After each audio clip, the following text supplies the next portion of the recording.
Hello అండి అందరికీ. నేను షార్ట్ వీడియోలో చెప్పాను కదా, పక్కన ఇల్లు కడుతుంటే మొత్తం డస్ట్ పడింది, ఊకేసి కడుగుతున్నానని చెప్పాను చూడండి. దాని కంటిన్యూషన్ బ్లాగ్ అనమాట ఇది. చూడండి ఎంత గలీజ్గా ఉందో మొత్తము. నేను ఊకిన తర్వాత ఇలా ఉంది, ఊకక ముందు చూస్తే ఎంత చాలా గలీజ్గా ఉన్నది. అంటే వర్షం పడి అది కూడా డ్రాప్స్ అట్లా ఉండి మీకు అట్లా కనిపించింది, కానీ లేకపోతే చాలా డస్ట్ ఉండే. అందుకనేసి ఇంకా నాకెందుకో అంత రైలింగ్ మీద అంత చాలా గలీజ్గా దుమ్ము పడింది. ఒక్క రోజు తుడవకపోయినా ఊకకపోయినా కూడా చాలా గలీజ్గా ఉంటున్నాయండి మెట్లు. నా ఓసిడికో ఏమో నాకైతే తెలియదు, కానీ నా మైండ్ కూడా అస్సలు నచ్చదండి. అసలు ఎప్పుడెప్పుడు ఊకి తుడుద్దామా అన్నట్టు ఉంటుంది. వాళ్ళ కోసమని నేను అలా పెట్టాను, లేకపోతే రోజు ఊకి తుడుస్తాను. అప్పుడప్పుడు 1 వీక్ 10 days కో ఇలా వాటర్ పైప్ పెట్టి మొత్తం మెట్లు బాల్కనీ అంతా క్లీన్ చేస్తాను. మామూలుగా అయితే ఇల్లు కూడా కడగాలి, ఇంకా అంత ఓపిక లేదు. ఈ రోజు అయితే ప్రస్తుతానికి బయట ఒక్కటే కడుగుతున్నాను. రైలింగ్ చూడండి ఎంత డస్ట్ పట్టిందో, అది నేను క్లాత్ పెట్టి తుడుస్తున్నాను. లేకపోతే మనం ఉట్టి చేయితోటి అంటే మాత్రం అస్సలు పోదండి. సిమెంట్ మరకలు పోకుంటే ఆ క్లాత్ పెట్టి తుడుస్తున్నానండి, చీపుడుతో రుద్దేస్తున్నాను. అలా రుద్దిన తర్వాతనే ఆ సిమెంట్ మరకలు అవన్నీ పోయినాయి. సో చూస్తూనే ఉండండి మీరు. నేను పక్కన వాళ్ళు ఏం చేశారనేది నేను చెప్తాను మీకు. మేము ఈ ఇంట్లోకి వచ్చిన కొత్తలోనే వాళ్ళు ఇల్లు స్టార్ట్ చేశారండి. మేము ఆగస్టులో అలా వచ్చాము, వాళ్ళు అక్టోబర్లో అట్లా స్టార్ట్ చేశారండి పిల్లర్స్ వేయడం. అందుకు అయితే మీకు కావాలంటే మనవి పాతవి షార్ట్ వీడియోస్ లో కూడా మనది దీపావళి వ్లాగ్ ఉంది కదా, దాంట్లో కూడా కనిపిస్తుంది చూడండి మీకు. పిల్లర్స్ వేసి నీళ్లు కొట్టేవాళ్ళనమాట. మహా అంటే 15-20 days కొట్టొచ్చు, పడకుండా కూడా కొట్టొచ్చు. మొత్తం పడేటట్టే కొట్టారు. చాలా ర్యాష్ గా బిహేవ్ చేశారండి. అయితే లాస్ట్ కి ఏమైంది, ఇంకా సెంటరింగ్ బాక్సులు కొట్టేసి స్లాబ్ వేస్తారు కదా, ఆ స్లాబ్ వేసే టయానికి పట్ట కట్టమని చెప్పాము. మేము కట్టము అన్నారు. అక్కడ గొడవ అంటే గొడవ ఏం లేదు, కట్టను అన్నాడు ఆయన. ఎందుకంటే మీరు ఇల్లు కట్టేటప్పుడు మేము చాలా సఫర్ అయ్యాము, అందుకనేసి మీరు వచ్చిన తర్వాతనే మేము సఫర్ అయినట్టు మీరు కూడా సఫర్ కావాలనేసి మేము ఇట్లా చేస్తున్నామని అన్నాడు ఆయన. అంటే ఎందుకు అట్లా అంటున్నారన్నా, మేము పట్ట కట్టినామని నేను చెప్పినాను. లేదు కట్టలేదు, మీ బిల్డర్ అస్సలు కట్టలేదు పట్ట అన్నాడు. అంటే పట్ట కట్టుకోకుండా పక్కన వాళ్ళకి అంత ఇబ్బంది పెట్టేటట్టు ఎవరైనా ఇల్లు కడతారా అండి? అంత ఘోరంగా ఉంటారా? అంత మూర్ఖంగా ఉంటామా ఎవరమైనా కూడా? ఎవరిదైనా ఇల్లే కదా, మాకైతే ఫ్రంట్ సైడ్, వాళ్ళకి బ్యాక్ సైడ్. అయినా సరే మేము పట్టలు కట్టినా సరే మేము అక్కడక్కడ వాళ్ళకి పడ్డాయో ఏమో అనేసి బ్యాక్ సైడ్ కలర్ కూడా వేపించాము. నా దగ్గర ఆ పిక్స్ కూడా ఉన్నాయి. అప్పుడు నాకు ఇంకొక యూట్యూబ్ ఛానల్ ఉండే, యూట్యూబ్ ఛానల్లో పెడదామనేసి కొన్ని పిక్స్ వీడియోస్ అన్ని తీసుకున్నా నేను ఇంటివి. కావాలంటే అవి కూడా యాడ్ చేస్తాను నేను ఇప్పుడు. చూడండి, ఏ రోజుకి ఆ రోజు సిమెంట్ పడ్డా సరే వాళ్ళ గల్లి చిన్నగున్నా వెనకాలకి పన్నులు పోయి ఊకి ఎత్తిపోసేటోళ్ళు. అలాంటిది మేము కట్టలేదు, మేము పట్టగట్టలేదు, మేము అది ఇది అనేసరికి నాకు మస్తు కోపం వచ్చింది. మీరు ఇట్లా అంటారా అనేసి నేనేం చేసినాను, ఫోన్లో నేను గూగుల్లోకి వెళ్ళి చూసాను. నాకు ఫొటోస్ వీడియోస్తో సహా దొరికాయి. సరే అని మా ఆయనకు సెండ్ చేసి చూపాను ముందు ఒకసారి ఫొటోస్ వీడియోస్ అన్న. అప్పుడు చూసిన తర్వాత అతను సరే సార్ కట్టేస్తాను నేను పట్ట అనేసి అప్పుడు కట్టారు. అదేదో ముందే కడితే అయిపోతుంది కదా, ఎందుకు ఇంత గొడవ? బోర్ వేసేటప్పుడు కూడా మీరు పట్ట కట్టలేదు అనేసి ఒక మాట మాట్లాడినాడు ముందైనా. బోర్ వేసేటప్పుడు మా ఆయన ఏం చేసినాడు, మొత్తం పట్ట కట్టేసేసి వాళ్ళ బిల్డింగ్ మొత్తానికే కట్టేసిండు. ఎందుకంటే ఎవరిదైనా ఇల్లే కదండి. ఇప్పుడు పడితే పక్కన ఇంత సిమెంట్ మార్కలు పడితేనే మనం ఊరుకోలేదు, అంత డస్ట్ పడితే ఎవరికైనా ఇబ్బందే కదా. అలానే మేము ఎవరికి ఇబ్బంది పెట్టుకోకుండానే మొత్తం చుట్టూ పట్టలు కట్టేసి మేము కట్టేసుకున్నాం ఇల్లు. అలాంటిది మీరు కట్టలేదంటే మాకెట్లుంటది? కట్టినోళ్ళకి మాకు తెలుసు కదా మేము పట్టలు కట్టినాము లేదు అనేసి. రోజు సాయంత్రం పూట వచ్చి చూసుకునేటోళ్ళం, పనులతోటి ఊపిచ్చేటోళ్ళము. మీరు కావాలంటే చూడండి, నేను మళ్ళీ పిక్స్ యాడ్ చేస్తాను ఇక్కడ.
స్లాబ్ వేసిన తర్వాత 6 నెలల తర్వాత మళ్ళీ ఇప్పుడు గోడలు స్టార్ట్ చేశారు. అప్పటి వరకు మాకు ఆ పట్ట తీయలేదు. మేము వచ్చినప్పటి నుంచి బ్లాక్ పట్ట అలా కట్టేసే ఉంది. కావాలంటే మీకు ఏమైనా కొన్ని వీడియోస్లలో కనిపించవచ్చు. ఇంకా ఇప్పుడు పైన వేస్తున్నారు కదా, మొత్తం కింది నుంచి పై దాకా కట్టేశారు. సరే కట్టుకోండి, బానే ఉంది. అలాంటి సిమెంట్ మరకలు పడ్డప్పుడు నేను ముందే చెప్పిన, అన్న ఏమైనా పడితే ఊపిచ్చి తుడిపిచ్చేసేయనంటే సరే అమ్మా అన్నాడు. మేము చెప్తున్నాము సరే చేస్తా అన్నాడు. లేదు 4-5 రోజులు అవుతుంది. నాకు కంపరం పుడుతుంది. అసలు ఇంకా ఫైర్ అవుదామా అన్నంత కోపం వస్తుంది. ఎందుకంటే ఫ్రంట్ సైడ్ కదండి మనం నడిచేది. ఇప్పుడు పైకి కిందికి తిరుగుతుంటాము. అవంతా మట్టి అంతా మన ఇంట్లోకి రాదా? పోనీ ఒకవేళ పడింది, మీరే ఊక్కొని దుడుచుకోవచ్చు కదా అని మీరు అనుకోవచ్చు. ఈరోజు దుడుస్తా, మళ్ళీ రేపు పడితే రేపు కూడా నేనే దుడుచుకోవాలా? అలానే అలవాటు కదా. ఎవరు చేస్తున్నారు ఆ పని వాళ్ళతోనే చేపియాలి. ఎందుకంటే మేము కూడా ఇల్లు కట్టినప్పుడు అలా చేపించాం కదా. ఇదండి స్టోరీ. సో ఇంకా ఆ రోజు నుంచి అతను పట్ట కట్టేశారు వాళ్ళు. నాకు వాళ్ళ మీద కోపం లేదు, ఏం లేదు. చెప్తున్నా, అక్కడ జరిగిన విషయం చెప్తున్నాను అంతే. వాళ్ళెవరో మనం ఎవరమో ఊరికి పక్క పక్కన ఉన్నాం కాబట్టి హాయ్ అంటే బాయ్ అంటే అంతే. ఎవరితోటి నాకు శత్రుత్వం లేదండి.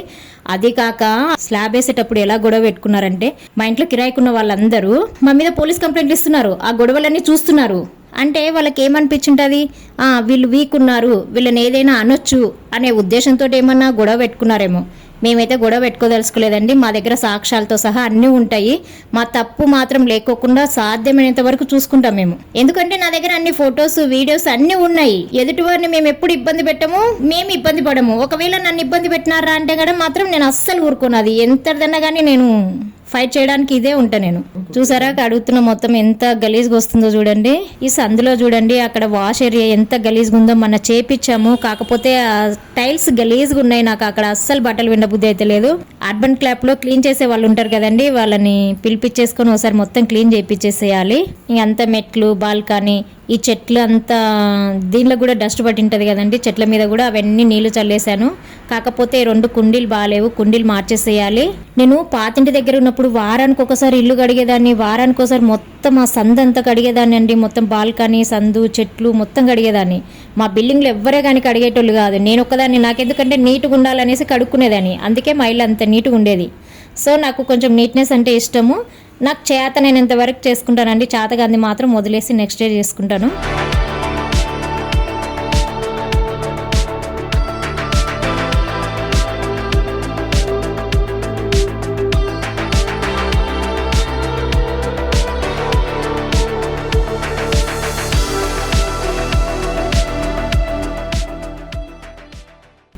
ఇంకోటి చెప్పుల స్టాండ్ ఒకటి.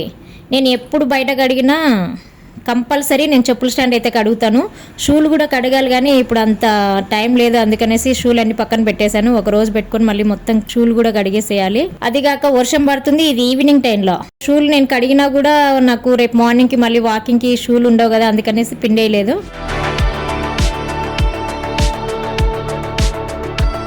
మీరు అనుకోవచ్చు, ఎందుకక్క పనామని పెట్టుకోవచ్చు కదా, ఇంత పైనుంచి కింది దాకా ఇదంతా ఊకి తుడవాలంటే మీకు లేట్ అవుతుంది కదా, రోజు కష్టం కదా అని మీరు అనుకోవచ్చు. కాకపోతే ప్రస్తుతానికి నేను ఖాళీగానే ఉన్నా కదా, అందుకనే చేసుకుంటున్నాను. మా ఆయన అయితే పని మనిషిని పెడతా అని చెప్పిండు. ఎందుకే రోజు పొద్దున 4:30కి లేచి ఇదంతా ఊకి తుడిచి అంతా చేసే వరకు నీకు 1.5 అవర్ పడుతుంది. అవసరమా ఇంత టైం? వేరే దాని మీద స్పెండ్ చేసుకో, హెల్త్ మీద స్పెండ్ చేసుకో టైం అంతా అనేసి అన్నాడు. ఆ పనామకి ఇచ్చే పైసలు ఏదో నాకే ఇచ్చేసేయి, నేనే సేవ్ చేసుకుంటా కదా, అన్ని పనులు చేస్తే నాకు ఆరోగ్యం ఉంటుంది, డబ్బులు మిగులుతాయని చెప్పాను. అంతే కదా మరి, లేడీస్కి ఎక్కడ 1 రూపాయి మిగులుతుందా అని చూస్తాం మనము.